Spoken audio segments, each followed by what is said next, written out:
Langit pagi itu tampak teduh, dibalut awan tipis yang menggantung manja seperti kapas basah.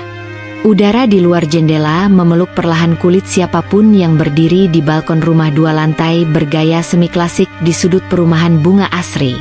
Burung-burung kecil berloncatan di kabel listrik, berkicau nyaring seolah sedang membicarakan sesuatu yang penting. Hesti berdiri di dapur, menggenggam cangkir teh hangat dengan kedua tangan. Embun yang mengembun di permukaan luar cangkir membuat jari-jarinya terasa dingin. Wajahnya terlihat lelah, tapi ada ketenangan dalam tatapannya. Ia mengenakan daster panjang bermotif bunga-bunga kecil berwarna biru muda. Rambutnya dikuncir seadanya ke belakang. Beberapa helai rambut nakal lolos dari ikatan, melambai mengikuti gerakan kipas angin langit-langit. Sudah 2 tahun Hesti tinggal di rumah itu. Rumah milik keluarga suaminya, Raka. Ia menikah di usia 25 tahun, dengan pria yang dikenalnya lewat perkenalan dari teman lama. Waktu itu, Hesti adalah karyawan administrasi di sebuah perusahaan percetakan. Kehidupannya biasa saja. Ia hidup sederhana bersama ibunya yang telah menjanda sejak Hesti masih duduk di bangku SMP. Ayahnya meninggal karena serangan jantung mendadak, meninggalkan lubang kosong yang lama baru bisa ditambal oleh waktu. Raka datang ke hidup Hesti seperti hujan yang lama ditunggu di tengah musim panas yang kering. Ia pria ramah, berpenampilan rapi, tutur katanya halus. Saat melamar, ia berkata bahwa ia bukan pria kaya, namun akan berusaha menjadi suami yang baik.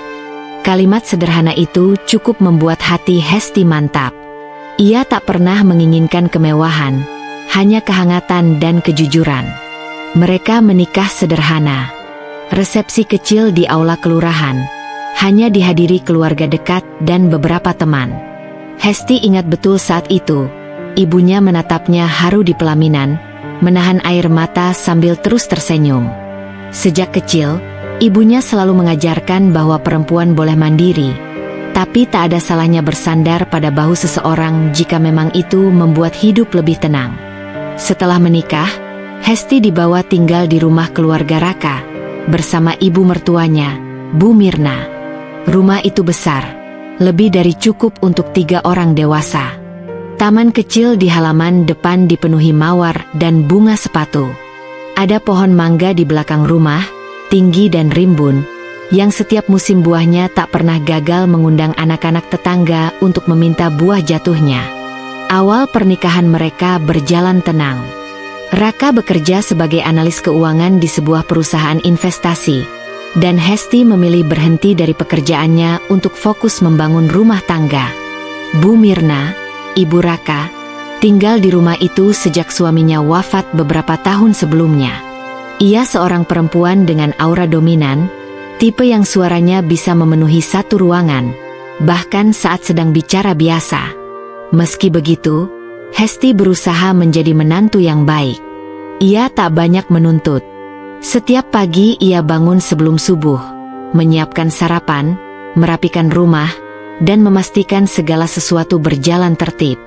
Perlahan, ia mulai mengenal kebiasaan-kebiasaan kecil Bu Mirna, seperti kesukaannya pada teh tubruk panas tanpa gula, atau betapa ia sangat tidak suka ada sepatu yang diletakkan di luar rak. Anak pertama mereka, Galang, lahir 1 tahun setelah pernikahan. Sejak itulah dunia Hesti berubah sepenuhnya. Ia tak pernah menyangka bahwa menjadi ibu bisa menguras emosi dan fisik sedemikian rupa. Namun, di balik lelah yang tak terucap, ada bahagia yang tak bisa dijelaskan. Setiap kali Galang tertawa kecil saat digelitik, atau saat tangannya yang mungil menggenggam jari Hesti erat, semua penat seolah lenyap. Pagi ini, Galang sedang tidur di kamar atas. Udara masih segar dan suara ayam tetangga sesekali terdengar dari kejauhan. Hesti menyesap tehnya pelan. Matanya tertuju ke jendela dapur yang menghadap ke taman belakang. Di sana, angin memainkan dedaunan, dan sinar matahari menyelinap malu-malu di antara celah pohon mangga. Langkah kaki dari arah tangga membuat Hesti menoleh. Bu Mirna muncul di ambang pintu dapur dengan penampilan rapi seperti biasa. Perempuan berusia hampir 60 tahun itu mengenakan setelan daster satin warna merah marun, rambutnya disanggul kecil di belakang. "Sudah bikin teh, Hesti?" tanyanya tanpa senyum. "Sudah, Bu. Ini teh hangatnya. Saya buatkan juga roti bakar." Bu Mirna duduk di kursi rotan dekat meja makan. Ia menyesap teh itu, lalu menghela napas panjang. "Besok kamu ikut saya ke pengajian ibu-ibu RW. Ya, udah waktunya kamu kenalan sama ibu-ibu sekitar sini. Masak udah tinggal di sini 2 tahun tapi belum pernah gabung kegiatan," ucapnya dengan nada setengah menyindir. Hesti hanya mengangguk pelan. Ia bukan tipe yang suka keramaian, apalagi kumpulan yang penuh basa-basi. Tapi ia juga tahu, tinggal di rumah ini artinya harus siap dengan semua aturan dan ekspektasi. "Iya, Bu. Kalau Galang enggak rewel, saya ikut." "Ya kalau rewel, kamu tinggalin aja sama saya. Neneknya juga pengen main sama cucu. Masa kamu pelit amat?" ucap Bu Mirna sambil tertawa kecil, entah bercanda atau serius. Hesti ikut tersenyum meskipun perasaannya tak sepenuhnya ringan. Sejak Galang lahir, ia memang sangat protektif. Bukan karena ia tak percaya, tapi karena ia merasa hanya dirinya yang tahu betul bagaimana menangani setiap tangis, tawa, dan rengekan anaknya. Galang bukan tipe bayi yang mudah. Ia mudah gelisah jika digendong orang lain, dan tak pernah mau jauh dari ibunya terlalu lama. Suasana pagi berjalan tenang. Burung-burung masih berkicau, teh di cangkir mulai mendingin, dan aroma roti bakar memenuhi dapur. Hesti membereskan piring-piring bekas sarapan, lalu naik ke kamar. Galang masih tidur pulas, pipinya merah merona, nafasnya teratur dan damai. Ia duduk di sisi ranjang, membelai rambut anaknya pelan. Di balik semua kelelahan dan tantangan, inilah detik-detik yang membuat hidupnya terasa bermakna. Detik-detik yang membuat semua layak diperjuangkan. Matahari pagi merambat masuk ke sela-sela tirai kamar, menorehkan gurat cahaya hangat di atas selimut putih yang membalut tubuh kecil Galang. Bayi laki-laki itu mulai menggeliat pelan. Suara napasnya berubah menjadi helaan pelan khas anak kecil yang baru bangun dari tidur panjang. Hesti duduk bersila di sisi ranjang, menggenggam tangan mungil putranya. Sudah menjadi kebiasaannya untuk duduk tenang beberapa menit di pagi hari, menunggu Galang benar-benar terbangun. Ia suka menyaksikan perubahan kecil di wajah anaknya, dari tidur lelap, lalu mata yang mengerjap pelan, hingga senyum polos yang seringkali muncul tanpa sebab. "Mama di sini, Nak," bisiknya lembut, sambil menyentuh lembut ujung hidung Galang dengan telunjuknya. Galang membuka mata. Sejenak matanya menatap kosong, lalu perlahan fokus dan menemukan wajah ibunya. Senyum itu akhirnya muncul. Tanpa kata, Galang menggeliat pelan dan mengangkat kedua tangannya, meminta dipeluk. Hesti segera mengangkatnya, memeluk tubuh mungil itu ke dadanya. Aroma khas bayi, campuran susu, bedak, dan sesuatu yang tak bisa dijelaskan tapi menenangkan, menguar dari tubuh Galang. Di saat seperti inilah, Hesti merasa menjadi manusia paling kuat di dunia.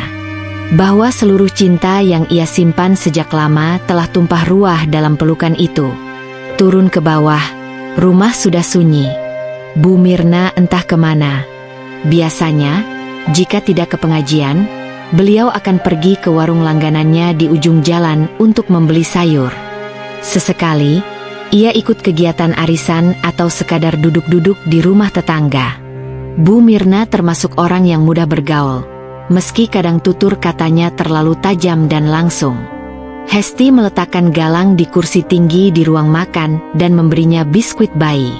Sambil menunggu sarapan matang, ia menyalakan musik lembut dari ponsel, membiarkan suasana dapur dipenuhi alunan nada yang menenangkan. Hari-harinya diisi dengan rutinitas rumah tangga yang tidak pernah selesai. Dari menyiapkan makanan, mencuci pakaian, menyapu, mengepel, lalu bermain bersama Galang. Sesekali, ia menyisihkan waktu untuk membaca buku-buku yang ia pinjam dari perpustakaan kecil dekat taman perumahan. Membaca adalah satu-satunya pelarian Hesti dari dunia yang terus menuntut. Di sela waktu tidur siang Galang, Hesti membuka lemari pakaian dan mengeluarkan tumpukan baju kecil yang sudah mulai kekecilan. Ia memisahkan mana yang bisa disumbangkan, mana yang masih bisa dipakai sebagai baju rumah. Tiba-tiba matanya tertumbuk pada sebuah kotak kecil di pojok lemari. Kotak itu berisi surat-surat dan foto lamanya bersama ibunya. Ia mengambil satu foto. Hesti dan ibunya berdiri di depan rumah kontrakan mereka dulu. Wajah ibunya tersenyum penuh semangat, meski kerutan di wajahnya terlihat jelas. Hesti masih memakai seragam SMA waktu itu. "Bu, kalau ibu lihat sekarang, ibu pasti bangga, ya? Aku sudah jadi ibu juga sekarang," bisiknya lirih, matanya menghangat. Sudah lama ia tak bertemu ibunya. Sejak menikah, waktu terasa makin sempit. Ditambah lagi jarak rumahnya sekarang dengan rumah ibunya cukup jauh. Meski komunikasi masih berjalan, namun pertemuan langsung jarang terjadi. Raka, suaminya, bukan tipe yang suka terlalu sering berkunjung ke rumah mertua. Alasannya selalu klasik, lelah kerja, belum sempat, atau nanti saja kalau ada waktu. Namun Hesti tak pernah menyimpan rasa kecewa terlalu dalam. Ia percaya bahwa setiap orang punya cara sendiri dalam membagi waktu dan perhatian. Ia belajar untuk tidak menuntut terlalu banyak. Lagi pula, ia masih bisa mendengar suara ibunya lewat telepon, mendengar candaan dan nasihat-nasihat kecil yang selalu menyelipkan kasih sayang. Hari itu berlalu dengan tenang. Siangnya, Bu Mirna pulang membawa seikat bayam dan beberapa potong tempe dari pasar. Seperti biasa, ia langsung masuk ke dapur, mengatur bahan masakan tanpa banyak bicara. Hesti membantunya menyiapkan makan siang. "Kamu tadi enggak keluar sama tetangga?" Tadi Bu Lilis nanya. "Katanya pengen ngajak kamu ikut kelompok baca Quran," ujar Bu Mirna sambil mengiris bawang. "Belum sempat, Bu. Galang lagi rewel tadi, jadi saya fokus ngurus dia," jawab Hesti sambil meracik bumbu. "Galang itu jangan terlalu dipeluk terus. Anak kalau terlalu sering digendong, nanti manja," gumam Bu Mirna. Hesti diam. Ia sudah sering mendengar kalimat serupa. Kadang dari ibu mertua, kadang dari orang lain. Tapi hatinya selalu berkata lain. Ia ingin anaknya merasa aman. Dunia ini terlalu keras untuk dibiarkan dipahami sendiri oleh anak yang masih belum bisa bicara. Selepas makan siang, Raka pulang lebih awal dari biasanya. Suara motornya terdengar dari luar. Galang langsung berlari kecil ke arah pintu. Tangannya terangkat minta digendong. Anak papa udah besar, ya?" Raka mengangkat Galang tinggi ke udara, lalu mencium pipinya bertubi-tubi. Hesti menatap mereka dari kejauhan. Ada rasa hangat di dada. Meski tak selalu manis, ia tahu bahwa suaminya mencintai anak mereka. Dan itu sudah cukup membuatnya bertahan sejauh ini. "Lagi nggak ada lembur, Kak?" tanya Hesti sambil menuang air putih ke dalam gelas. "Enggak, tadi meeting batal. Jadi bisa pulang cepat. Sekalian istirahat, badan pegal semua," jawab Raka sambil duduk di sofa ruang tamu. Hesti mengangguk, lalu duduk di sebelahnya. Mereka berbincang ringan, sesekali tertawa. Galang memanjat ke pangkuan ayahnya, mengoceh dalam bahasa bayi yang tak dipahami siapapun, tapi selalu membuat suasana mencair. Sore itu mereka habiskan bersama. Raka bermain dengan Galang di taman belakang. Hesti menyiram tanaman sambil mencuri-curi pandang ke arah mereka. Matahari mulai turun, sinarnya menguning keemasan, menciptakan siluet indah di dinding rumah. Di saat seperti itu, Hesti merasa rumah ini tak seburuk yang sering ia rasakan. Ada tawa, ada anak yang tumbuh dengan baik, ada suami yang meski pendiam tapi masih memperhatikan. Dan ada ibu mertua yang, meski sering membuatnya menelan ludah sendiri karena ucapannya, masih mau berbagi atap dan makanan. Malam turun perlahan. Setelah makan malam, Galang tertidur lebih cepat. Raka asyik menonton berita di televisi, sementara Hesti duduk di meja makan, mencatat daftar belanjaan untuk besok pagi. "Besok kamu temenin Mama ke toko kain." "Ya," ucap Bu Mirna dari arah tangga. "Iya, Bu," jawab Hesti, tanpa tanya lebih lanjut.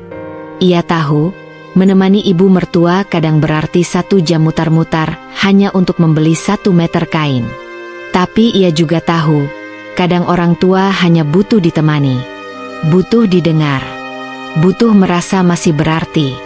Dan Hesti, sejauh ini, masih memilih menjadi yang sabar, menjadi yang mendengarkan. Malam semakin larut. Rumah mulai sepi, hanya suara jam dinding yang berdetak dan desiran kipas angin yang menemani.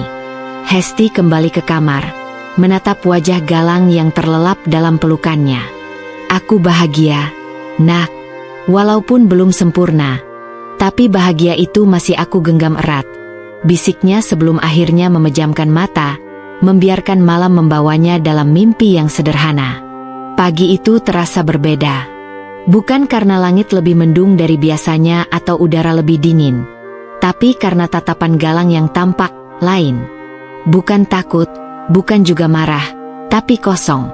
Seperti anak kecil yang baru saja mengalami sesuatu yang membuatnya gelisah, tapi belum cukup tahu cara untuk menunjukkannya. Hesti bangun lebih awal dari biasanya. Hari ini, sesuai janji, ia akan menemani Bu Mirna ke toko kain. Raka sudah berangkat kerja sejak pukul 6 pagi, setelah hanya sarapan seadanya. Belakangan ini, suaminya memang terlihat lebih sibuk dari biasanya. Jam pulangnya semakin malam, dan pesan-pesan Hesti seringkali hanya dibalas dengan singkat. Tapi ia mencoba mengerti, mungkin beban kerja Raka sedang berat. "Galang ikut?" "Ya, sayang." Hesti bertanya sambil menyuapi anaknya bubur.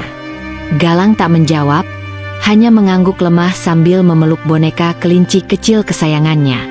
Hesti merasa ada yang aneh, tapi ia menganggapnya sebagai hal biasa. Mungkin Galang sedang kurang enak badan. Beberapa malam belakangan memang tidurnya sering terganggu, tapi tak ada demam atau gejala lain yang membuatnya khawatir berlebihan. Sekitar pukul 9, Bu Mirna sudah berdandan rapi. Ia mengenakan gamis biru tua dengan kerudung motif bunga-bunga yang disematkan bros di dada. Hesti pun sudah siap, mengenakan blus lembut dan rok panjang dengan kerudung pastel. Galang digendong di pinggang, wajahnya tetap diam tanpa ekspresi seperti biasanya. Mobil taksi online yang mereka pesan berhenti di depan rumah. Sopirnya ramah dan sopan. Mereka berangkat dengan suasana yang biasa-biasa saja. Bu Mirna berbicara tentang kain yang hendak ia beli, dan rencana membuat gamis untuk pengajian bulan depan. Sesekali ia membahas tetangga, atau sekadar mengeluh soal harga bahan makanan yang makin naik. Namun sepanjang perjalanan, Hesti merasa Galang sedikit gelisah. Anak itu beberapa kali merengek pelan, tak seperti biasanya yang selalu senang jika diajak keluar rumah. Bahkan ketika Hesti mengalihkan perhatian dengan lagu anak-anak dari ponselnya, Galang tetap meringkuk di pelukannya. Sesampainya di toko kain, Bu Mirna langsung berjalan menyusuri rak demi rak. Matanya jeli memilih kain yang warnanya pas di hati. Hesti mengikutinya dari belakang sambil menggendong Galang. Di tengah keramaian toko, Galang mendadak menarik kerudung ibunya dan berkata dengan suara kecil, "Enggak mau." Hesti menunduk. "Kenapa, sayang?" "Enggak mau ketemu tante itu." "Tante siapa, Nak?" Tapi Galang tak menjawab. Ia hanya menyembunyikan wajahnya di bahu Hesti. Tubuhnya sedikit gemetar. Hati Hesti mencelos. Ini bukan tangisan biasa. Dan Galang bukan tipe anak yang takut bertemu orang asing. Namun sebelum Hesti sempat bertanya lebih jauh, Bu Mirna sudah kembali ke arah mereka, membawa 2 potong kain yang dipeluk di dadanya. "Bagus, ya? Yang ini buat saya, yang satu lagi buat adik kamu, Raka. Minggu depan dia mau tunangan, jadi saya pikir sekalian beli." Hesti mengangguk pelan. Ia masih memikirkan perkataan Galang barusan. Tapi ia memutuskan untuk tidak membahasnya sekarang. Mungkin anaknya hanya kelelahan. Ia belum makan banyak pagi tadi, dan udara di dalam toko cukup panas. Setelah membayar, mereka memutuskan pulang. Dalam perjalanan pulang, Galang tertidur di pangkuan Hesti. Tapi bahkan dalam tidurnya, wajah anak itu terlihat tak tenang. Alisnya berkerut, bibirnya sesekali bergerak seperti orang bermimpi buruk. Setibanya di rumah, Bu Mirna langsung masuk ke kamarnya. Ia membawa kain-kain itu, ingin segera membawanya ke tukang jahit langganan. Hesti membawa Galang ke kamarnya, meletakkan anak itu perlahan di atas kasur. Ia duduk di sampingnya, mengelus rambut anak itu dengan pelan. Ada kegelisahan yang sulit dijelaskan. Rasa yang muncul tiba-tiba, seperti angin dingin yang masuk lewat celah jendela tertutup. Pikirannya mulai mencari-cari alasan. Apakah Galang mengalami sesuatu saat ia tak ada? Tapi Galang hampir tak pernah berpisah darinya. Kecuali saat bersama Bu Mirna. Beberapa hari setelahnya, rutinitas kembali seperti biasa. Namun satu hal yang mulai berubah. Galang semakin sering menangis setiap kali ditinggal bersama neneknya. Bahkan, saat Hesti hanya pergi ke warung selama 15 menit, Galang bisa menangis sampai terseduh-seduh. Ia selalu berkata, "Mama jangan tinggalin Galang," dengan suara lirih yang menusuk. Hesti mulai merasa ada yang tidak beres. Sore itu, saat Raka pulang, Hesti mencoba membuka pembicaraan. "Kak, aku mau tanya sesuatu." Raka, yang sedang membuka kaos kaki di sofa, menoleh dengan cepat. "Apa? Kamu ngerasa Galang sekarang beda?" "Enggak." "Beda gimana?" "Dia kayak takut ditinggal. Bahkan kalau cuma sebentar. Dan tadi dia bilang dia nggak mau ketemu Tante. Tapi nggak jelas siapa." Raka tertawa kecil. "Ah, itu pasti cuma imajinasi anak kecil. Umur segitu memang lagi banyak mengarang cerita. Dulu keponakan aku juga gitu. Katanya lihat naga di kamar mandi." Hesti terdiam. Ia tak ingin membantah langsung. Tapi hatinya tak bisa diredakan hanya dengan penjelasan seperti itu. Ia mengenal anaknya. Ia tahu mana tangisan biasa dan mana tangisan dari rasa takut yang sebenarnya. Dan rasa itu semakin nyata, semakin kuat. Malam itu, saat semua sudah tidur, Hesti duduk di ruang tengah. Lampu kecil menyala, dan hanya suara detik jam yang terdengar. Ia memegang ponselnya, membuka galeri foto. Satu persatu foto Galang ditelusuri. Ia berharap bisa menemukan sesuatu, apapun, yang mungkin terlewat. Tapi tak ada. Tiba-tiba, ia teringat sesuatu. Pekan lalu, Bu Mirna sempat menawarkan untuk mengajak Galang jalan-jalan sebentar agar Hesti bisa beristirahat. Hesti waktu itu memang kelelahan dan sempat tertidur. Ketika ia bangun, Galang sudah pulang dan tampak diam saja. Ia mengira anaknya hanya capek. Tapi entah kenapa, ingatan itu sekarang menimbulkan rasa tak nyaman.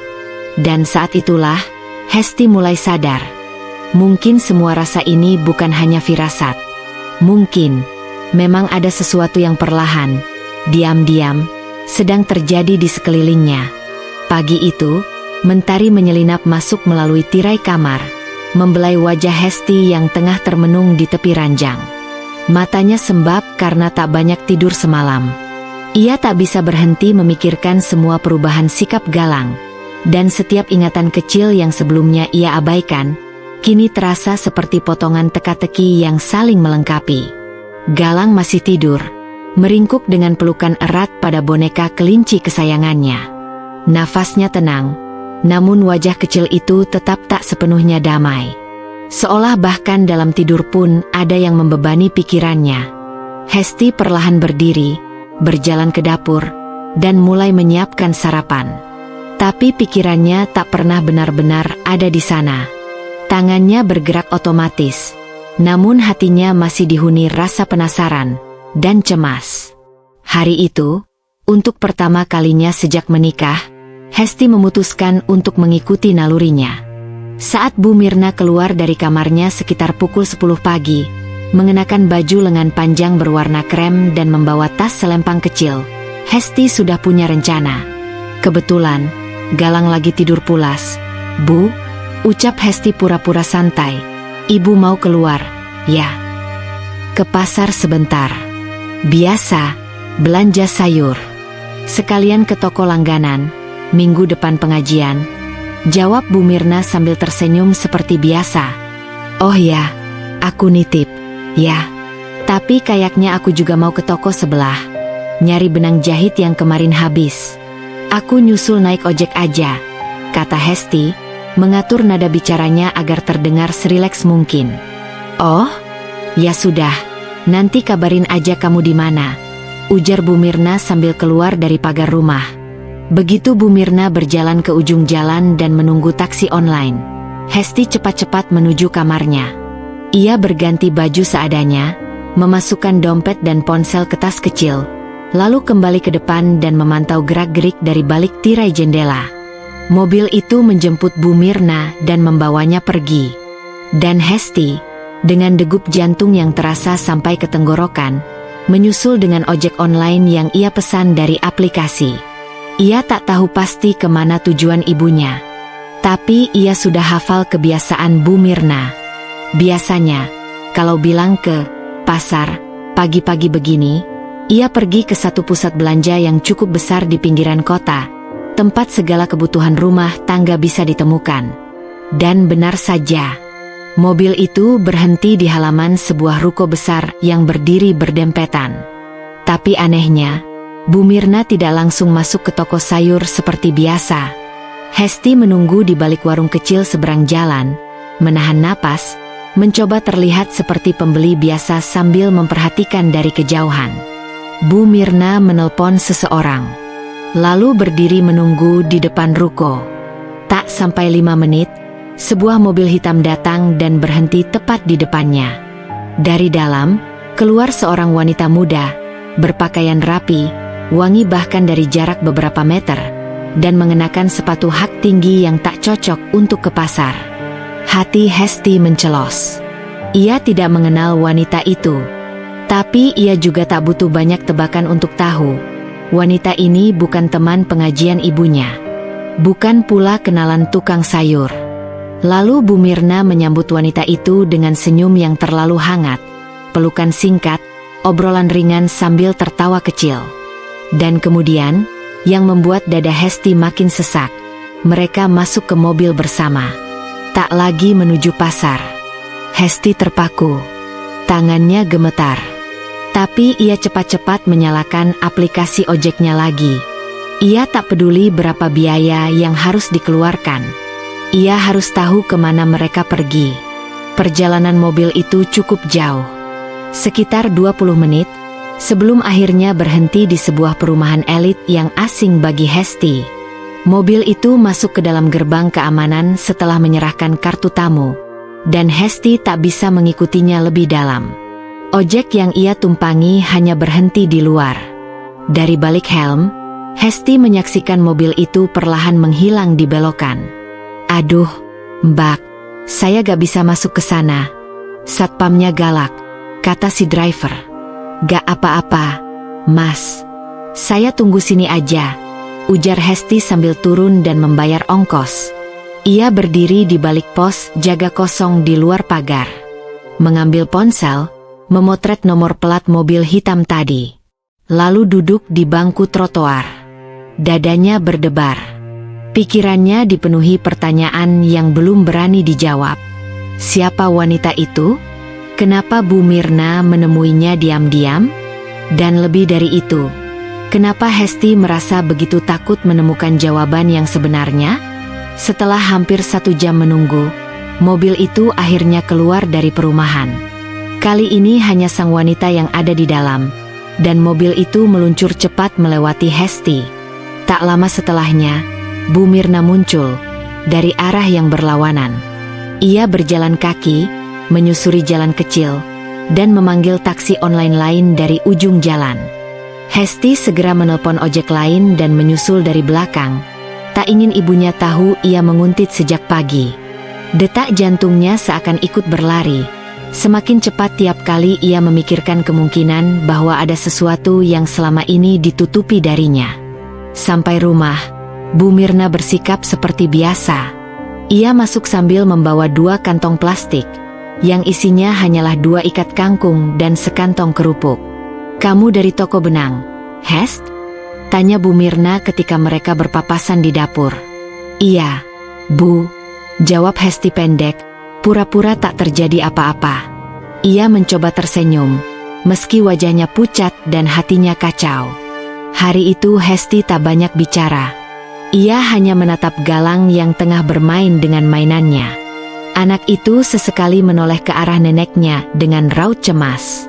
Dan disitulah, semuanya mulai menyatu di benaknya. Tatapan Galang yang selalu takut. Tangisan yang muncul tanpa sebab. Dan sekarang, kenyataan bahwa Bu Mirna menyembunyikan sesuatu yang tak ingin diketahui Hesti. Sesuatu yang mungkin jauh lebih menyakitkan dari yang pernah ia bayangkan. Malam itu hujan turun deras, memukul genteng rumah dengan irama tak beraturan. Petir sesekali menyambar, menyisakan kilatan putih yang menyelinap ke sela-sela jendela kamar. Hesti duduk di ruang tamu, memeluk lutut sambil menatap layar ponselnya yang gelap. Ia sudah mencoba tidur sejak 1 jam lalu, tapi matanya menolak terpejam. Pikirannya masih dipenuhi oleh bayangan wanita muda yang tadi siang ia lihat bersama Bu Mirna. Senyum wanita itu, baju elegannya, dan cara Bu Mirna menyambutnya, semua terukir jelas dalam kepala Hesti. Entah kenapa, rasa curiga itu makin menusuk ketika mengingat ekspresi Galang setiap kali pulang dari jalan-jalan bersama neneknya. Bukan hanya lelah, tapi seperti menanggung sesuatu yang tidak mampu ia ucapkan. Dan sekarang, ketika Hesti mulai menyadari ada sosok asing yang dilibatkan diam-diam oleh Bu Mirna, semuanya terasa semakin tak wajar. Ponselnya menyala. Hesti membuka aplikasi pencarian nomor kendaraan, mengetik plat mobil hitam yang tadi ia foto. Didaftarkan atas nama R. Larasati. Nama itu asing. Tak terdengar seperti kerabat keluarga besar Galang. Hesti menelan ludah. Ada dorongan dalam hatinya untuk mencari tahu lebih banyak, tapi ia masih ragu harus mulai dari mana. Namun satu hal kini ia yakini. Ia harus melindungi anaknya. Keesokan harinya, Hesti berpura-pura sibuk membereskan lemari pakaian di kamar. Padahal ia memasang perekam suara kecil yang diam-diam ia sembunyikan di kantung jaket Galang.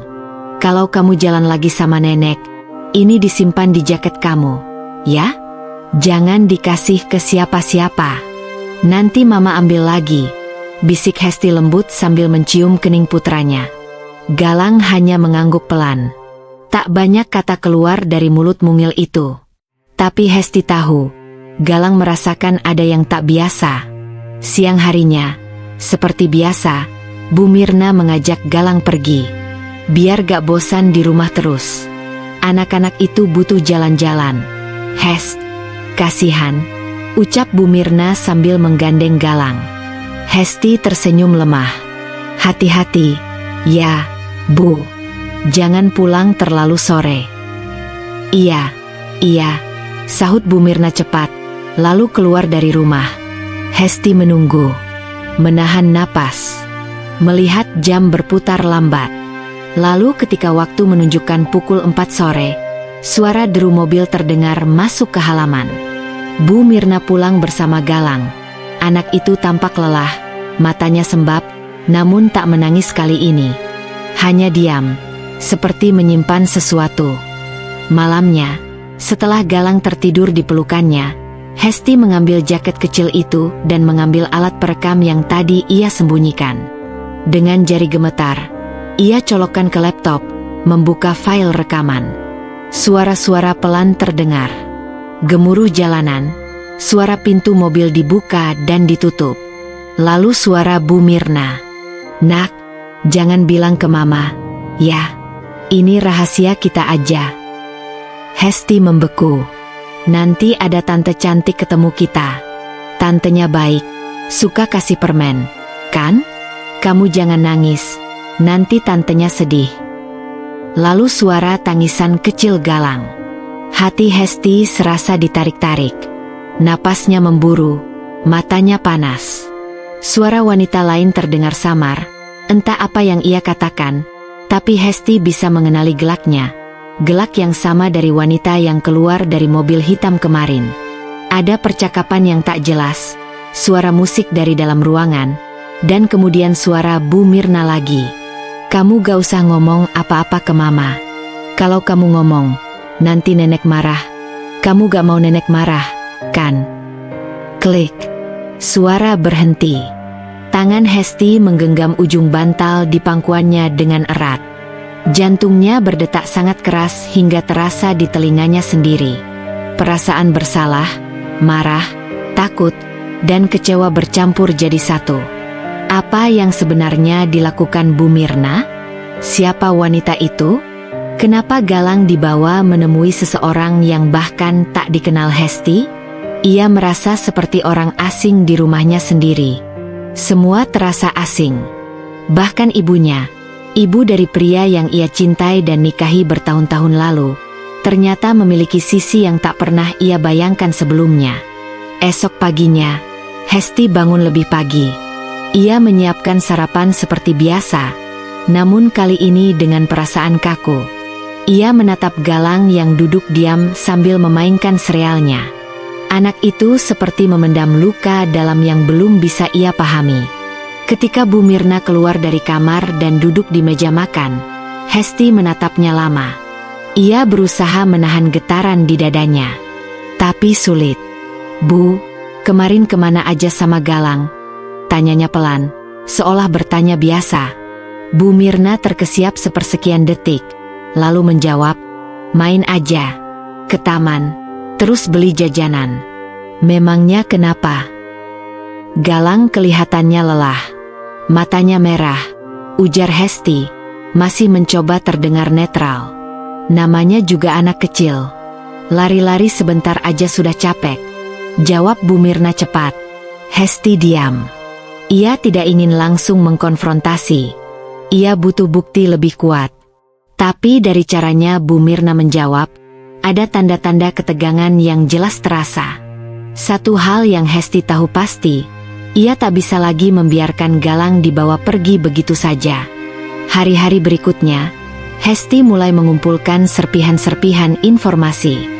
Ia menyewa jasa pencari informasi lewat media sosial untuk mencari tahu siapa sebenarnya Larasati. Ia menelusuri daftar teman-teman Galang di Facebook, lalu memperhatikan setiap foto dan komentar yang muncul.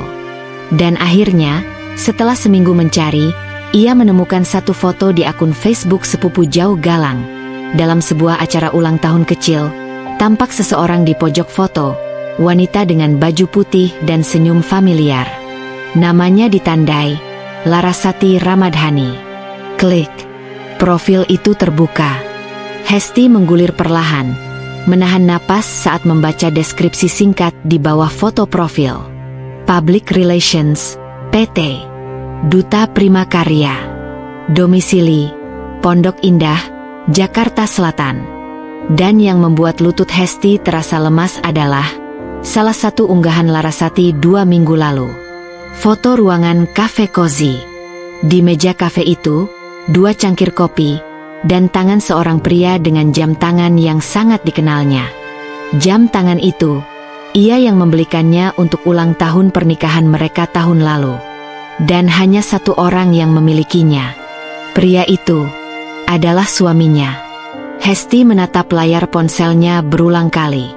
Foto yang ia simpan dari unggahan Larasati terus membuat dadanya sesak.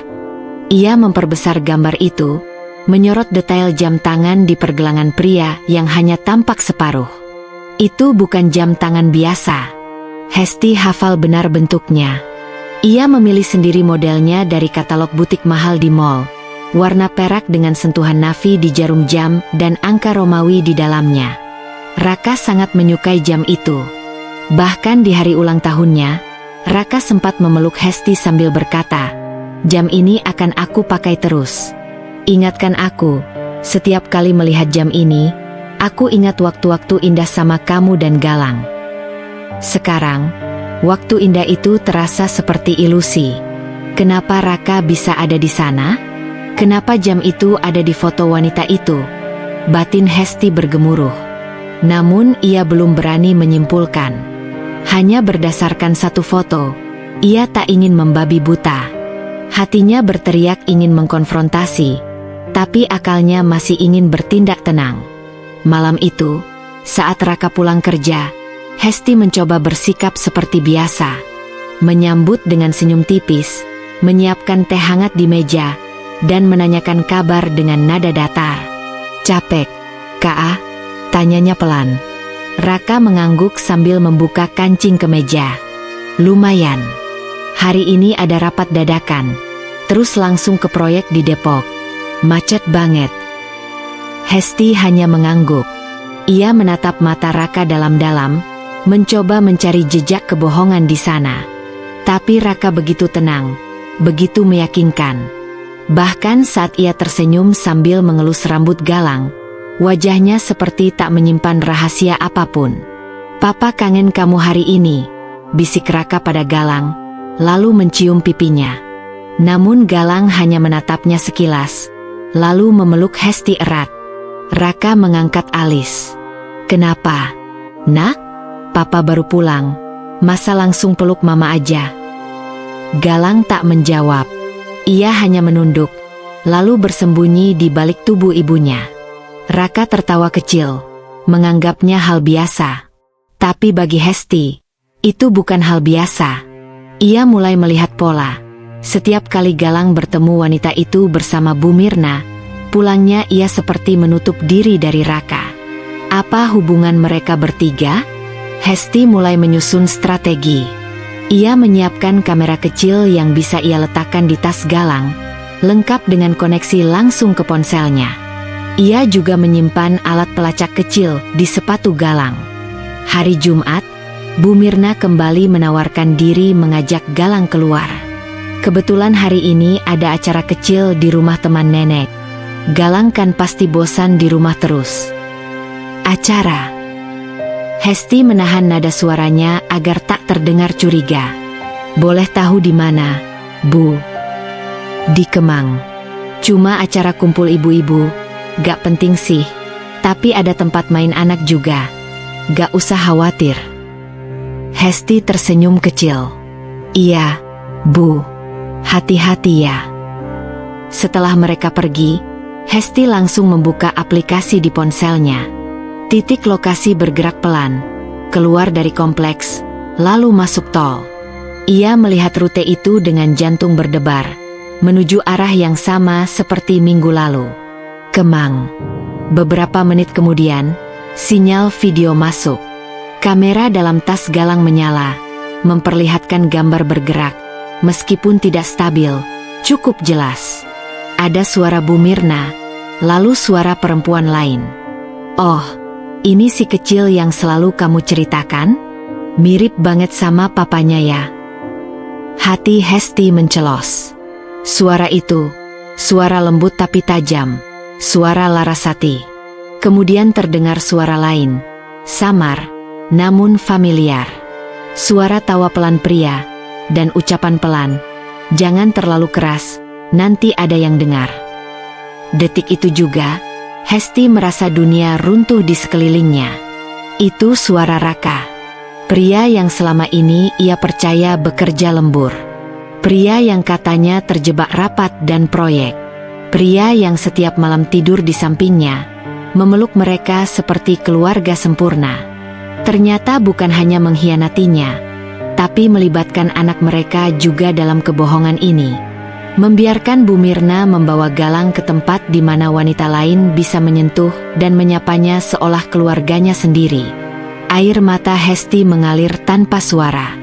Ia duduk di lantai kamar, menggenggam ponselnya seperti menggenggam hancurnya hatinya sendiri. Malam itu, saat Raka pulang, Hesti tidak menyambut seperti biasa. Ia hanya berdiri di depan pintu kamar Galang, menatap pria itu lurus-lurus. "Kamu dari mana tadi, Kak?" "Proyek, seperti biasa." "Kenapa tanya gitu?" "Proyek di Kemang." Raka mengerutkan kening. "Enggak, hari ini di Cibubur." "Kenapa?"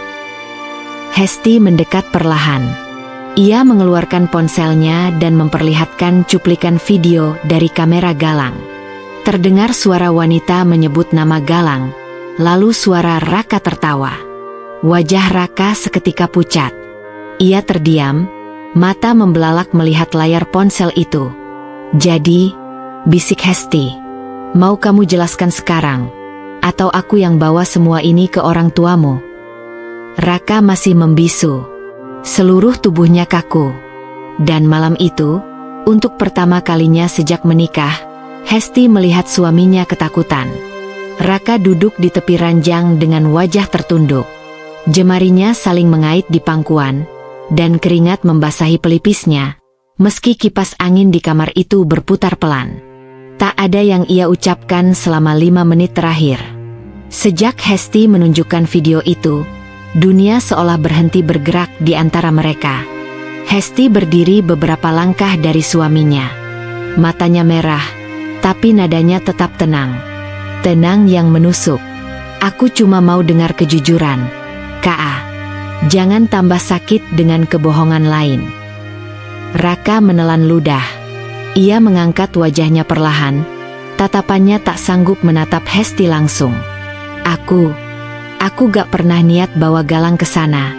Itu semua ide Mama." Napas Hesti tercekat. "Bu Mirna."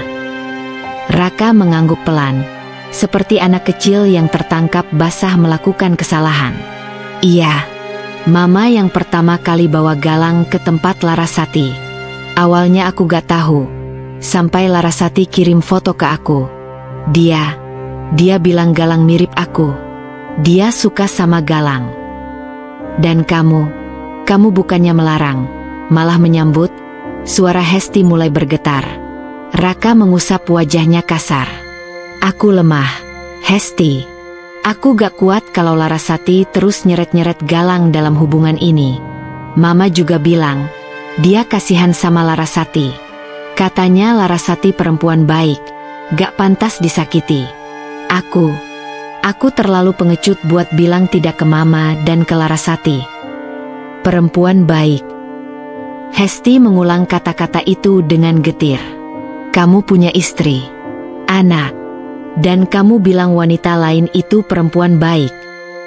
Raka tertunduk lagi. "Maaf, aku tahu aku salah." Hesti menutup mata. Kepalanya berputar. Semua mulai terhubung. Galang yang selalu rewel tiap pulang dari rumah mertua. Tatapan kosongnya setiap kali dipeluk Raka. Dan sekarang, fakta bahwa ibu mertuanya sendiri dengan sadar membiarkan anaknya berkenalan dengan wanita lain, bukan sebagai teman keluarga, tapi sebagai selingkuhan ayahnya. Malam itu Hesti tak bisa tidur. Galang sudah tertidur di kamar kecilnya, namun Hesti hanya duduk di tepi ranjang, menatap dinding kosong. Pikiran dan perasaannya saling berbenturan. Kemarahan, kekecewaan, luka, dan kesedihan berkelindan tanpa henti. Pagi harinya, Hesti bangun lebih cepat. Ia menyiapkan sarapan seperti biasa, tapi tanpa sepatah kata pun pada Raka. Tatapannya dingin, tubuhnya kaku. Saat Bu Mirna muncul dari kamar tamu dengan daster panjang dan wajah santai, Hesti menatapnya lurus-lurus. "Bu, boleh bicara sebentar?" Bu Mirna mengerutkan kening, tapi tetap tersenyum. "Ada apa, Hest?" "Sendiri saja." Di ruang tamu, Hesti bicara datar. Mereka duduk di kursi ruang tamu yang pagi itu diterpa sinar matahari hangat dari balik tirai. Tapi tak ada kehangatan dalam percakapan mereka. "Aku cuma ingin tahu, Bu, apa Ibu sadar kalau selama ini Galang dibawa ke tempat Larasati?" Bu Mirna tampak sedikit kaget, tapi dengan cepat menyembunyikan keterkejutannya. "Hesti, Kamu jangan terlalu berpikir buruk dulu. Jangan berpikir buruk? Bu, saya punya video. Suara ibu jelas. Dan suara Raka juga. Saya gak gila. Saya cuma minta penjelasan. Bu Mirna terdiam, lalu akhirnya menghela napas panjang. Larasati itu sudah lama dekat sama Raka. Bahkan sebelum kamu dan Raka menikah. Hati Hesti seolah diremas keras-keras. Waktu itu Raka hampir nikah sama dia. Tapi keluarga Larasati terlalu menuntut. Lalu kamu datang. Raka berpikir kamu pilihan yang lebih tenang, lebih sederhana. Tapi Larasati, dia gak pernah benar-benar pergi. Dan ibu menyambut dia kembali, bahkan membawa cucu ibu ke tempat itu. Bu Mirna menatap Hesti dengan mata sayu, namun tak ada penyesalan dalam nadanya. Aku cuma kasihan sama Larasati. Dia perempuan yang tersakiti. Dia gak minta banyak, cuma ingin sesekali ketemu Raka. Dan dia sayang sama Galang. Dia gak akan menyakiti cucumu. Hesti berdiri dengan tubuh bergetar. Jadi ibu pikir saya ini apa? Istri yang sah tapi diperlakukan kayak bayangan? Dan Galang? Cuma alat pengikat hubungan selingkuh anak ibu. Kamu jangan lebay, Hesti. Mama cuma... Jangan panggil saya lebay, potong Hesti. Suaranya mulai meninggi. Saya istri Raka. Saya ibu dari Galang. Dan ibu seharusnya menjaga kami, bukan malah menusuk dari belakang. Suara debat mereka membuat Raka keluar dari kamar. Panik. Ia mencoba menenangkan, tapi Hesti menepis tangannya. Kamu jangan ikut campur sekarang. Kak. Aku belum selesai sama ibu kamu. Hari itu menjadi titik balik. Hesti tak lagi bisa tinggal diam. Ia mulai mengumpulkan semua bukti, video, pesan, lokasi GPS. Ia tidak hanya ingin keadilan untuk dirinya, tapi juga untuk Galang.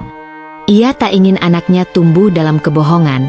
Tak ingin ia jadi korban dari orang dewasa yang menjadikan cinta sebagai dalih untuk menyakiti.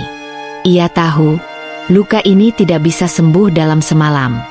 Tapi ia juga tahu, ia bukan perempuan lemah. Ia Hesti, seorang istri yang dikhianati. Seorang ibu yang ingin melindungi anaknya dengan segenap jiwa. Dan mulai hari itu, ia memutuskan, semua akan berubah. Tapi bukan dengan air mata, bukan dengan amarah, melainkan dengan langkah pasti dan perhitungan yang matang. Hesti duduk di ujung tempat tidur Galang. Malam mulai larut, dan putranya yang berusia 2 tahun itu tertidur dengan gelisah. Dahi kecilnya berkeringat, bibir mungilnya sesekali menggumamkan kata-kata yang tak jelas, seperti orang yang masih dikejar bayangan dalam mimpi. Setiap kali Hesti menyeka keringat dari kening anaknya, hatinya seakan sobek sedikit demi sedikit. Tiba-tiba, Galang menangis dalam tidurnya.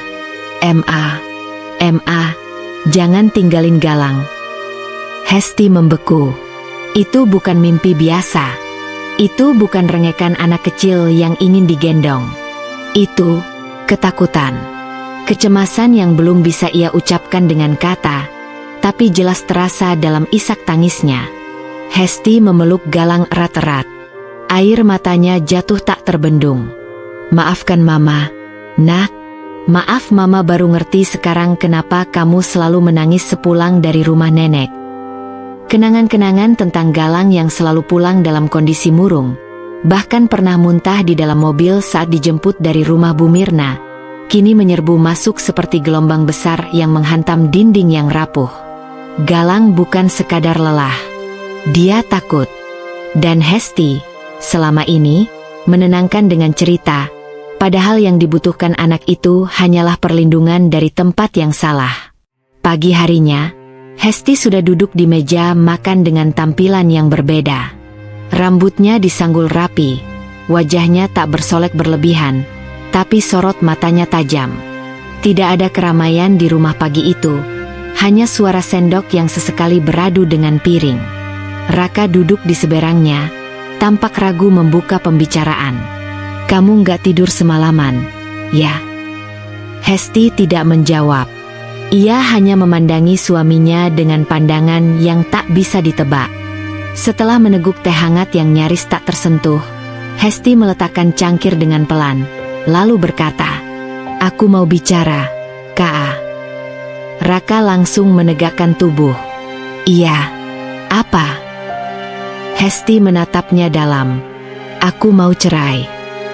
Kalimat itu turun seperti palu besar, menghantam dada Raka yang sudah retak dari malam sebelumnya. "Apa?" Raka terdengar tak percaya. "Aku mau cerai, Ka. Aku sudah pikirkan ini sejak semalam. Bukan karena aku marah, tapi karena aku sadar aku nggak bisa hidup berdampingan dengan laki-laki yang memilih diam saat ibunya membawa anaknya bertemu wanita lain. Aku nggak bisa tidur sekasur dengan pria yang menjadikan anaknya alat pembenaran untuk sebuah pengkhianatan. Please, Hesti, jangan ambil keputusan sekarang. Kita bisa selesaikan ini baik-baik. Ini sudah terlalu lama tidak baik-baik, Ka." Suara Hesti pelan tapi tegas. "Aku yang terus berpura-pura semuanya baik. Aku yang terus menelan sakit dalam diam. Aku yang pura-pura kuat, padahal aku hancur. Tapi Galang, dia nggak bisa pura-pura. Dia masih terlalu kecil untuk menipu perasaannya. Tangisannya itu nyata." Raka menunduk. Tangannya mengepal di atas meja. "Aku salah. Tapi aku nggak pernah ingin menyakiti kamu atau Galang." Hesti menahan napas sejenak. "Tapi kamu melakukannya." Larasati sudah minta maaf. "Bukan tentang dia." Hesti menyela. "Ini tentang kamu. Tentang ibu kamu. Tentang bagaimana kalian bertiga menyusun kebohongan sambil membiarkan Galang ikut terlibat. Dia anak kecil, Ka. Anak yang belum bisa membela dirinya sendiri." Raka memukul meja, emosi tak terbendung. "Aku tahu aku salah. Tapi jangan hancurkan keluarga ini sekarang." Hesti berdiri. Ia tidak gentar sedikit pun. Air matanya tak jatuh kali ini. "Justru aku ingin menyelamatkan apa yang tersisa dari diriku dan Galang. Keluarga ini sudah lama hancur, Ka. Kita cuma menumpang tinggal di puing-puingnya. Pikirkan Galang." "Aku justru memikirkannya." Suaranya melembut, tapi tajam. "Aku tidak ingin dia tumbuh dalam kebohongan. Aku ingin dia tahu bahwa ibunya berani mengambil langkah, bukan bertahan demi ilusi rumah tangga bahagia." Siangnya, Bu Mirna datang kembali ke rumah setelah mendengar kabar dari Raka bahwa Hesti minta cerai. Dengan wajah panik, ia langsung mencari Hesti di dapur. "Hesti, kamu serius minta cerai? Karena hal sepele seperti ini?" Hesti membalikkan badan perlahan. "Sepele, Bu. Ya, ini kan cuma salah paham. Mama juga cuma pengen Larasati bisa sedikit bahagia. Kamu tahu kan, dia wanita baik." Kata siapa wanita baik itu merusak rumah tangga orang lain. Hesti menatap tajam. "Dan ibu bilang ini salah paham? Ibu bawa cucu ibu sendiri ke tempat selingkuhan anak ibu. Ibu biarkan dia digendong, dirayu, dipeluk oleh orang asing yang bukan siapa-siapanya. Ibu tahu itu menyakiti anak saya." Bu Mirna terdiam. Hesti melangkah maju. "Saya diam selama ini karena saya hormati ibu. Tapi sekarang saya sadar, diam saya dimanfaatkan. Saya bukan lagi menantu yang bisa ibu permainkan. Dan mulai sekarang, saya akan ambil alih hidup saya dan hidup anak saya. Tapi, kamu akan bawa Galang jauh dari Raka." Hesti menatap lurus ke matanya. "Saya akan bawa Galang ke tempat yang lebih aman. Tempat di mana dia bisa tumbuh tanpa harus dipertemukan dengan wanita yang menyentuh ayahnya dengan cara yang tidak seharusnya. Dan ibu, sebaiknya mulai pikirkan ulang arti kata kasihan. Karena kalau ibu benar-benar punya hati, ibu tidak akan tega menyakiti cucu sendiri demi kebahagiaan orang lain. Bu Mirna hanya bisa terdiam, dan untuk pertama kalinya, menunduk karena malu. Hari itu, Hesti mulai mengurus surat-surat untuk proses perceraian. Ia tak menoleh ke belakang. Tak ada lagi ragu. Tak ada lagi tangis dalam malam sunyi. Ia sudah melewati semua itu. Kini, yang ia pikirkan hanya satu, melindungi Galang dengan seluruh hati dan keberaniannya. Karena menjadi ibu bukan hanya tentang melahirkan, tapi tentang berani bertarung ketika anaknya disakiti. Hesti duduk di ruang tamu bersama pengacaranya, Mbak Rina, seorang perempuan muda yang dikenal tegas dan lugas. Sejak pagi tadi, Hesti sudah menandatangani dokumen-dokumen pengajuan gugatan cerai dan hak asuh. Tangannya sempat gemetar saat membubuhkan tanda tangan, bukan karena ragu, tapi karena sakit yang terlalu dalam akhirnya berubah menjadi kekuatan. Yang penting Mbak tetap tenang, ucap Mbak Rina, merapikan berkas-berkas di map coklat. Hak asuh anak di bawah umur, apalagi masih 2 tahun, hampir pasti jatuh ke tangan ibu. Tapi, kita harus bersiap. Karena dari gelagatnya, Raka tidak akan tinggal diam. Hesti mengangguk. Saya siap. Saya cuma ingin Galang tetap di sisi saya. Dia hanya punya saya sekarang. Suaranya bergetar, namun matanya tetap teguh. Sementara itu, di rumah orang tuanya, Raka duduk di depan meja makan bersama Bu Mirna yang tampak lebih berapi-api daripada dirinya. Kamu nggak boleh diam aja, Kak, seru Bu Mirna sambil menepuk meja. Kamu itu bapaknya Galang. Masa mau dibiarkan anakmu dibawa pergi sama perempuan yang merusak rumah tangga kalian sendiri? Raka menghembuskan napas panjang, kepalanya dipijit sendiri. Dia nggak merusak, dia cuma nggak tahan lagi. Justru karena itu kamu jangan kalah. Bu Mirna bersedekap. Kita ajukan hak asuh. Mama yakin kita bisa menang. Lagi pula, kamu kan punya pekerjaan tetap. Kamu juga tinggal sama Mama. Bisa kita buktikan kamu mampu urus Galang. Raka menoleh, ragu. Tapi Galang lebih dekat sama Hesti, dan dia masih kecil. Bu Mirna membalas dengan tatapan tajam. Justru karena kecil, dia butuh ayah. Kamu pikir Hesti bisa urus anak sendirian? Dia bisa. Kamu ini bodoh atau terlalu lunak, sentak Bu Mirna. Raka menatap ibunya. Ada pertarungan di dalam dirinya. Sebagian dari dirinya menyadari bahwa Hesti jauh lebih layak mengasuh Galang. Tapi ada sisi lain yang masih terikat pada ego dan amarah, dan dorongan keras dari ibunya terus membakar sisi itu. Tak butuh waktu lama. 2 hari setelah gugatan cerai resmi diajukan, surat perlawanan pun datang. Raka menggugat balik untuk hak asuh Galang. Saat surat itu sampai di tangan Hesti, tangannya gemetar saat membacanya. Mbak Rina mendampingi, tapi bahkan kehadiran pengacara profesional pun tidak bisa menahan sesak di dadanya. Mereka benar-benar ingin mengambil Galang dari aku, bisiknya lirih. Mbak Rina mengangguk pelan. Iya, tapi kita nggak akan membiarkan itu terjadi. Hari pertama sidang pengadilan pun tiba. Hesti mengenakan kemeja putih dan rok panjang hitam. Rambutnya diikat rapi, wajahnya tenang.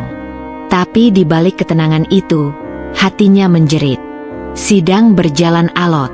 Pihak Raka, diwakili seorang pengacara pria tua, menyebutkan bahwa Raka adalah ayah yang bertanggung jawab, memiliki penghasilan tetap, dan memiliki dukungan dari keluarga untuk merawat anak. Hesti mendengarkan semua itu dengan dada sesak. Di hadapan hakim, ia menjawab dengan suara tenang namun jelas. Yang mulia, saya bukan hanya ibu kandung dari Galang.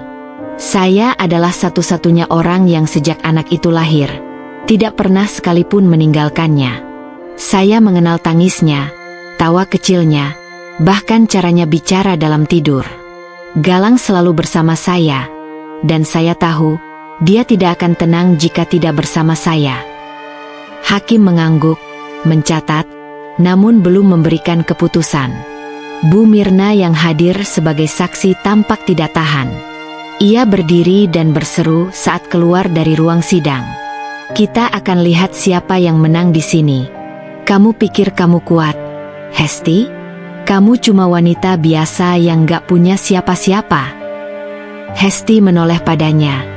Saya memang cuma wanita biasa, tapi saya ibu dari Galang. Dan itu sudah cukup untuk membuat saya melawan kalian semua.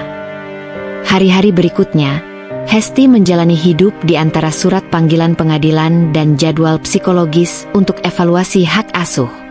Ia harus membawa Galang ke sesi-sesi pengamatan, harus menjawab berbagai pertanyaan dari psikolog dan mediator pengadilan. Namun satu hal yang membuatnya terus kuat, setiap kali Galang memeluknya sambil berkata, "Mama jangan pergi ya." Hesti tahu, ia sedang berada di jalan yang benar. Sementara itu, Raka mulai mengalami pergeseran batin. Ia menyaksikan sendiri bagaimana Galang menangis setiap kali bertemu dengannya tanpa Hesti. Anak itu tidak merasa aman. Dia takut. Seolah tubuh kecil itu merekam semua luka yang pernah ia alami diam-diam, termasuk saat-saat tak wajar bersama Bu Mirna dan Larasati. Dan perlahan, Raka mulai goyah. Hingga pada sidang akhir, di saat hakim hendak membacakan putusan, Raka berdiri dari kursi saksi. "Yang mulia." Semua orang menoleh. Saya ingin mencabut gugatan hak asuh saya. Saya ingin Galang tetap bersama ibunya."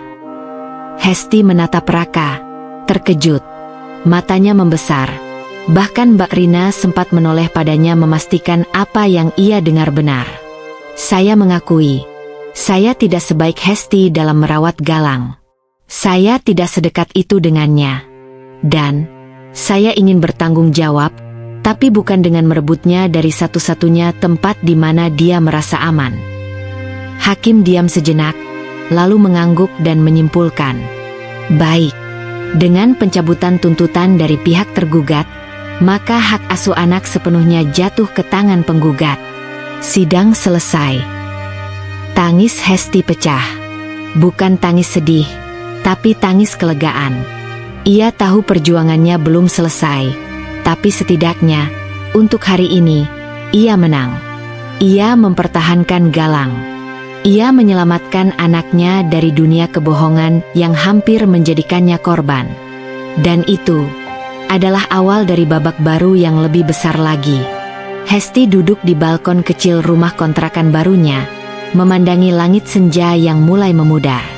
Di pangkuannya, Galang tertidur dengan pulas, memeluk boneka jerapah kesayangannya. Udara sore mengalir pelan, membawa ketenangan yang perlahan-lahan menghapus semua jejak luka lama.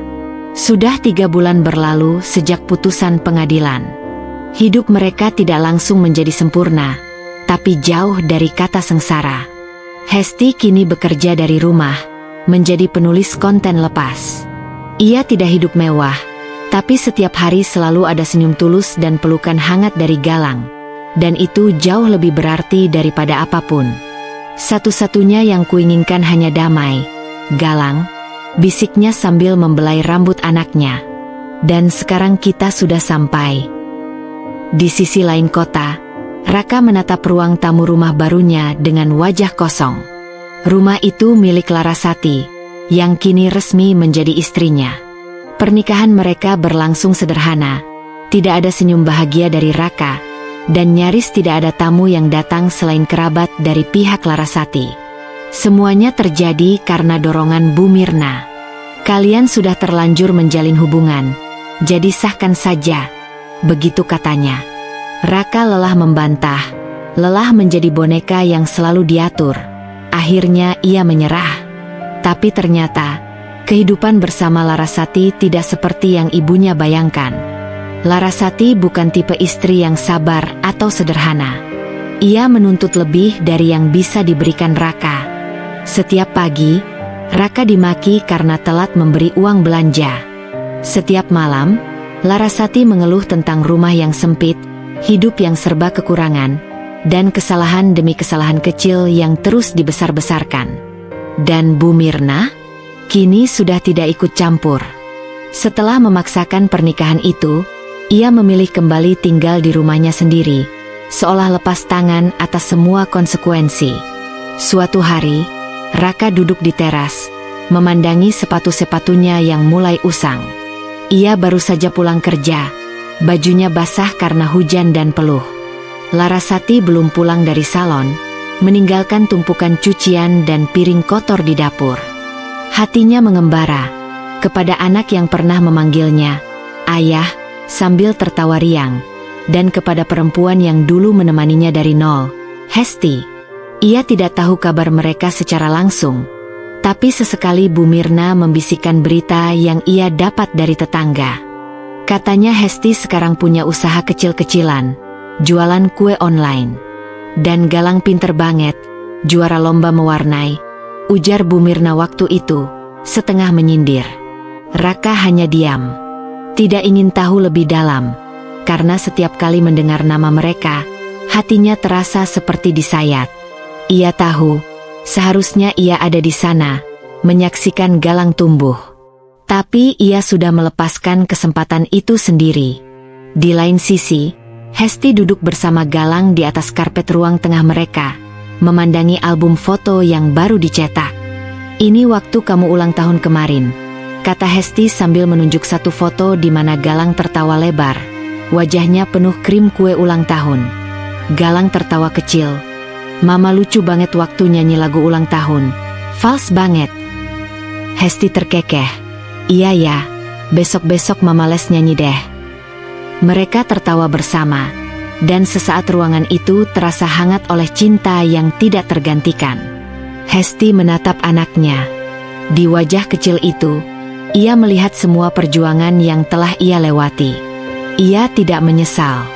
Bahkan ketika ia harus melewati malam-malam panjang dalam air mata, bahkan ketika ia harus berdiri sendiri di tengah pengadilan, ia tidak pernah ragu memilih untuk mempertahankan Galang. Karena ternyata, dari semua kehilangan, ia tidak pernah kehilangan yang terpenting. 6 bulan berlalu sejak perceraian mereka resmi. Suatu siang, tanpa diduga, Raka berdiri di depan gerbang rumah Hesti. Ia datang tanpa mobil, hanya membawa sepeda motor tua dan payung di tangan. Hesti membukakan pintu, terkejut. Galang yang saat itu sedang bermain di dalam langsung berdiri dan menatap ayahnya dari jauh, bingung. Raka membuka mulut. "Boleh, aku bicara sebentar?" Hesti tak menjawab, tapi langkahnya sedikit mempersilakan. Mereka duduk di bangku taman kecil depan rumah. Raka terlihat kurus, kulitnya lebih gelap, matanya lelah. "Aku cuma mau bilang, maaf," katanya. "Untuk semuanya." Hesti mengangguk. "Sudah lewat, Raka. Aku tidak menyimpan dendam." "Galang sehat?" "Alhamdulillah, dia bahagia." Raka tersenyum kecil, pahit. "Aku bukan ayah yang baik." Hesti menoleh pelan. "Tapi kamu masih bisa jadi orang yang lebih baik. Untuk dirimu sendiri." Raka mengangguk. "Terima kasih karena udah jaga Galang." Hesti memandang ke dalam rumah, ke arah anak kecil yang kini sibuk dengan mainannya. "Aku tidak menjaganya, Kak. Aku hidup bersamanya." Setelah pertemuan singkat itu, Raka tak pernah datang lagi. Ia menghilang dari kehidupan mereka, mungkin karena sadar bahwa tempatnya memang bukan lagi di sana. Dan Hesti? Ia melangkah ke depan. Perlahan tapi pasti. Usahanya berkembang. Ia membuka toko kue kecil, menyewa 2 pegawai. Galang tumbuh menjadi anak ceria dan cerdas. Ia tidak lagi menangis saat malam datang, tidak lagi ketakutan saat mendengar suara motor lewat di depan rumah. Mereka bebas. Mereka damai. Dan itu cukup. 3 tahun kemudian, Hesti berdiri di antara keramaian sekolah, menunggu Galang yang baru saja tampil di panggung acara Hari Ibu. Galang mengenakan kemeja putih, membawa bunga kertas dan puisi yang ia tulis sendiri. Begitu melihat ibunya, Galang berlari memeluknya erat. "Mama, tadi Galang sebut nama Mama pas baca puisi," katanya bangga. Hesti tersenyum, menahan air mata. "Mama dengar, Nak, Mama dengar semuanya." Di antara keramaian itu, tidak ada tanda-tanda Raka. Tidak ada jejak masa lalu yang menyakitkan. Hanya Hesti, Galang, dan cinta yang sederhana tapi utuh. Karena pada akhirnya, kebahagiaan tidak selalu datang dari apa yang kita pertahankan, tapi dari apa yang kita lepaskan demi hal yang lebih baik. Hidup memang tidak selalu berjalan seperti yang kita harapkan. Kadang orang yang paling kita percaya justru menjadi alasan kita terluka. Tapi dari setiap luka, kita selalu punya pilihan. Terus terpuruk, atau bangkit dan menyusun hidup yang lebih baik. Seperti Hesti, yang sempat kehilangan banyak hal, namun tidak kehilangan dirinya sendiri. Ia memilih untuk tetap tegar, untuk bertahan demi anaknya, dan untuk tidak membiarkan masa lalu mencuri masa depannya. Karena pada akhirnya, tidak ada kebahagiaan yang lebih tulus daripada hidup dengan damai dan mencintai diri sendiri. Ingatlah, kamu berhak bahagia. Kamu berhak merasa cukup. Dan kamu berhak meninggalkan apapun yang membuatmu merasa kecil di dunia ini. Jika kamu sedang berada dalam situasi sulit, ambil napas dalam-dalam. Pelan-pelan, kamu pasti bisa keluar dari itu semua. Mungkin hari ini berat, tapi esok akan lebih terang. Percayalah, kamu jauh lebih kuat dari apa yang kamu kira. Terima kasih sudah mengikuti kisah ini hingga akhir. Semoga cerita ini membawa pelajaran, harapan, dan sedikit kehangatan untuk hari-harimu. Sampai jumpa di cerita berikutnya. Dengan hati yang penuh cinta.